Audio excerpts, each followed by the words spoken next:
કરાર આધારિત કર્મચારીઓ માટે એક મહત્વપૂર્ણ નિર્ણય છે। કરાર આધારિત કર્મચારીઓની કામગીરી પબ્લિક ડ્યુટીમાં ગણાશે। લાંચ બાબતે સરકારી કર્મચારીઓની માફક કાર્યવાહી થશે। કાયદા વિભાગ સાથે થયેલા પરામર્શ બાદ કાર્યવાહી કરવાની સૂચના છે। મહેસૂલ વિભાગે તમામ જિલ્લા કલેક્ટરોને પણ સૂચના આપી છે। તો કરાર આધારિત કર્મચારીઓ માટે આ મહત્વપૂર્ણ નિર્ણય। હિતલ જોડાય છે। હિતલ, આ જે નિર્ણય કર્યો છે એનો મતલબ શું છે?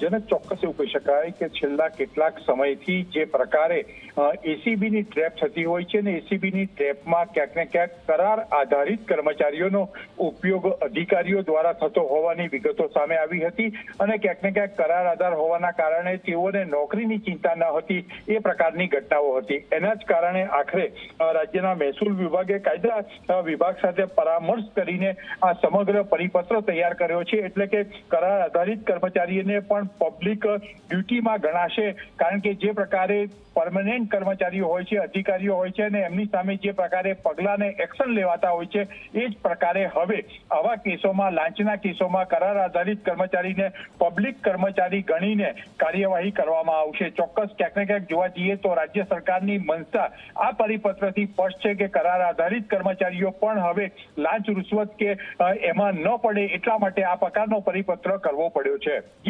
બિલકુલ, આભાર હિતલ। તો આપ જોઈ રહ્યા છો એક મહત્વપૂર્ણ જાણકારી ઝી 24 કલાક પર।